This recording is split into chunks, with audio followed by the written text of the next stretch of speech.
ಅವರಿಗೆ ಒಂದು ಇಂಪಾರ್ಟೆಂಟ್ ಆಗಿರುವಂಥ ಅಪ್ಡೇಟ್ಸ್ಗಳು ಬರ್ತಾ ಇರುವಂಥದ್ದು. ಸೊ ಬೇಸಿಕಲಿ ಕರ್ನಾಟಕ ರಾಜ್ಯ ಸರ್ಕಾರಿ ನೌಕರರು ಮನೆ ಬಾಡಿಗೆ ಭತ್ಯೆ ಈ ಒಂದು ವಿಷಯಕ್ಕೆ ಸಂಬಂಧಿಸಿದಂತೆ ಇವತ್ತಿನ ಒಂದು ವಿಡಿಯೋದಲ್ಲಿ ನಾವು ಡಿಸ್ಕಸ್ ಮಾಡೋಣ. ಸೊ ಸರ್ಕಾರಿ ನೌಕರರ ವೇತನ ಮತ್ತು ಭತ್ಯೆಗಳಿಗೆ ಸಂಬಂಧಿಸಿದಂತೆ ಈ ಒಂದು ಚರ್ಚೆ ಆಗಲಿದೆ. ಸೊ ಕರ್ನಾಟಕ ರಾಜ್ಯ ಸರ್ಕಾರಿ ನೌಕರರಿಗೆ ವಿವಿಧ ವೇತನ ಮತ್ತು ಭತ್ಯೆಗಳನ್ನು ನೀಡಲಾಗುತ್ತೆ. ಮೊಟ್ಟ ಮೊದಲನೇದಾಗಿ ಬೇಸಿಕ್ ಏನಿರುತ್ತೆ ಅದರ ಮೇಲೆ ತುಂಬ ಒಂದು ಭತ್ಯೆಗಳು ಸೇರಿಸಿ ಫೈನಲ್ ಆಗಿರುವಂಥ ಒಂದು ಸ್ಯಾಲ್ರಿಯನ್ನು ಸರ್ಕಾರಿ ನೌಕರರಿಗೆ ನೀಡಲಾಗುತ್ತೆ. ಸೊ ಹಾಗಾದರೆ ಯಾವ ರೀತಿಯಾದಂಥ ವೇತನ ಭತ್ಯೆಗಳನ್ನು ಸರ್ಕಾರಿ ನೌಕರರಿಗೆ ನೀಡಲಾಗುತ್ತೆ, ವೇತನದ ರಚನೆ, ಭತ್ಯೆಗಳು ಮತ್ತು ವಾರ್ಷಿಕ ಬಡ್ತಿಗಳ ಕುರಿತಾದಂತೆ ಸಂಪೂರ್ಣವಾಗಿರುವಂಥ ಮಾಹಿತಿ ಇದೆ. ಅಂದರೆ ಪ್ರಮೋಷನ್ ಎಷ್ಟು ವರ್ಷಗಳಿಗಾಗುತ್ತೆ, ಒಂದು ವರ್ಷಕ್ಕೆ ಬಡ್ತಿ, group A, group B, group C ಮತ್ತು ಗ್ರೂಪ್ ಡಿ ನೌಕರಿಗೆ ಎಷ್ಟು ನೀಡಲಾಗುತ್ತೆ, ಪೇ ಸ್ಕೇಲ್ ಯಾವ ರೀತಿಯಾಗಿ ವಿಂಗಡಣೆ ಮಾಡಲಾಗುತ್ತೆ, ಈ ಎಲ್ಲ ಒಂದು ಟೆಕ್ನಿಕಲ್ ಇನ್ಫಾರ್ಮೇಷನ್ನ ಇವತ್ತಿನ ಒಂದು ವಿಡಿಯೋದಲ್ಲಿ ನಾವು ಪಡೆಯೋಣ. ಸೊ ಹಾಗಾಗಿ ವಿಡಿಯೋನ ದಯವಿಟ್ಟು ಕೊನೆವರೆಗೂ ನೋಡಿ ಮತ್ತು ಚಾನಲ್ನ ಇನ್ನೂ ಸಬ್ಸ್ಕ್ರೈಬ್ ಆಗಿಲ್ಲ ಅಂದರೆ ಸಬ್ಸ್ಕ್ರೈಬ್ ಮಾಡ್ಕೊಳ್ಳಿ. ಸರ್ಕಾರಿ ನೌಕರರು ಮತ್ತು ಪಿಂಚಣಿದಾರರಿಗೆ ಉಪಯುಕ್ತವಾಗಿರುವಂಥ ಮಾಹಿತಿಯನ್ನು ನಾವು ಡೇ ಟು ಡೇ ಕೊಡ್ತಾ ಇರ್ತೀವಿ. ಸೊ ಇವತ್ತಿನ ವಿಡಿಯೋನ ಪ್ರಮುಖ ಉದ್ದೇಶ ಬಂದ್ಬಿಟ್ಟು ಕರ್ನಾಟಕ ರಾಜ್ಯ ಸರ್ಕಾರಿ ನೌಕರರಿಗೆ ಸೊ ಬೇಸಿಕಲಿ ಒಂದು ವೇತನ ಭತ್ಯೆಗಳ ಕುರಿತಂತೆ ಮಾಹಿತಿಯನ್ನು ತಿಳಿಸೋದಾಗಿದೆ. All right, so let's get started. ವೇತನದ ಮೂಲಭೂತ ಅಂಶಗಳ ಬಗ್ಗೆ ನಾವು ಮಾತನಾಡೋದಾದರೆ ಮೊಟ್ಟ ಮೊದಲನೇದಾಗಿ ಸೊ ಸರ್ಕಾರಿ ನೌಕರರ ಒಟ್ಟು ವೇತನವು ಮೂಲ ವೇತನ ಮತ್ತು ವಿವಿಧ ಭತ್ಯೆಗಳ ಒಂದು ಸಂಯೋಜನೆಯಾಗಿದೆ. ಅಂದರೆ ಬೇಸಿಕ್ ಪೇ ಮತ್ತು ಅಲೋವೆನ್ಸಸ್ನ ಕೂಡಿಸುವಂಥ ಒಂದು ಮೊತ್ತ ಏನಿದೆ ಅದು ಮೂಲ ವೇತನ ಮತ್ತು ಬೇಸಿಕ್ನ ಒಂದು ಎಲ್ಲವನ್ನೂ ಕೂಡಿಸಿದಾಗ ಸಿಗುವಂಥ ಒಂದು ಮೊತ್ತವೇ ವೇತನ ಆಗಿದೆ.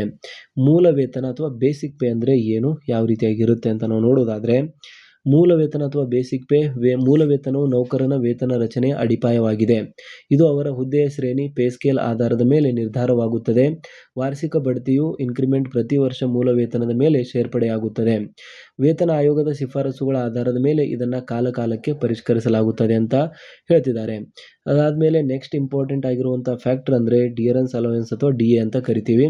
ಉದ್ದೇಶ ಏನಿದೆ ಅದರ ಡಿ ಎ ನೀಡೋದಕ್ಕೆ ಅಂದರೆ ಇಲ್ಲಿ ನೋಡ್ತಾ ಇರುವಂಥದ್ದು ಸ್ಕ್ರೀನಲ್ಲಿ ಬೆಲೆ ಏರಿಕೆಯ ಪ್ರಭಾವವನ್ನು ತಗ್ಗಿಸಲು ತುಟ್ಟಿ ಭತ್ಯೆಯನ್ನು ನೀಡಲಾಗುತ್ತದೆ.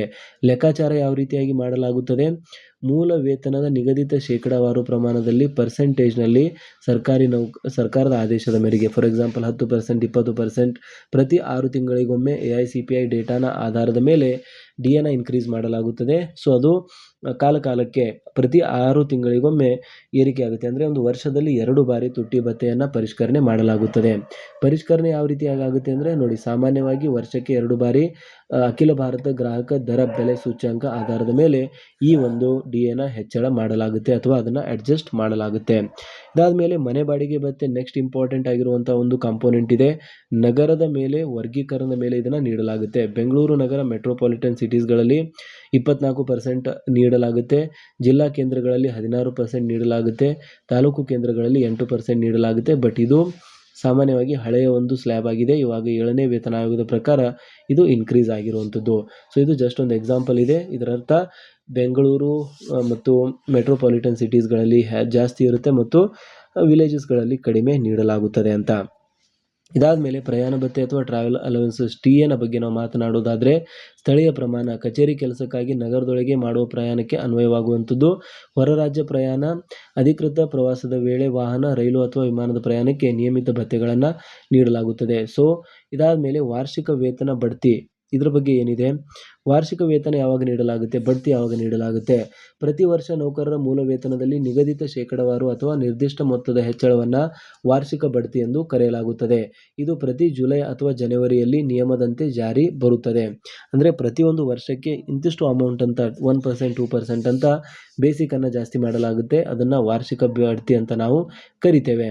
ವೇತನದಿಂದ ಕಡಿತವಾಗುವಂಥ ಒಂದು ಡಿಡಕ್ಷನ್ಸ್ಗಳು ಏನಿದೆ, ಏನೇನು ಕಡಿತ ಮಾಡಲಾಗುತ್ತೆ ಸರ್ಕಾರಿ ನೌಕರರ ವೇತನದಿಂದ ಅಂತ, ಮೊಟ್ಟ ಮೊದಲನೇದಾಗಿ GIS ಗ್ರೂಪ್ ಇನ್ಶೂರೆನ್ಸ್ ಯೋಜನೆಗಾಗಿ ಕಡಿತವನ್ನು ಮಾಡಲಾಗುತ್ತೆ.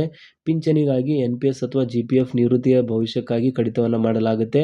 ಆದಾಯ ತೆರಿಗೆ TDS ಅನ್ನು ವಾರ್ಷಿಕ ಆದಾಯಕ್ಕೆ ಅನುಗುಣವಾಗಿ ಕಡಿತ ಮಾಡಲಾಗುತ್ತದೆ. ಈ ಒಂದು ಪ್ರಮುಖ 3 ಕಡಿತಗಳನ್ನು ರಾಜ್ಯ ಸರ್ಕಾರಿ ನೌಕರರ ಒಂದು ವೇತನದಿಂದ ಮಾಡುವಂಥದ್ದಾಗಿದೆ.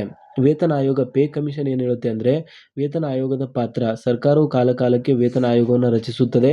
ಇದು ನೌಕರರ ವೇತನ ರಚನೆ, ಭತ್ಯೆಗಳು ಮತ್ತು ಸೌಲಭ್ಯಗಳ ಪರಿಷ್ಕರಣೆಗಾಗಿ ಶಿಫಾರಸುಗಳನ್ನು ನೀಡುತ್ತದೆ.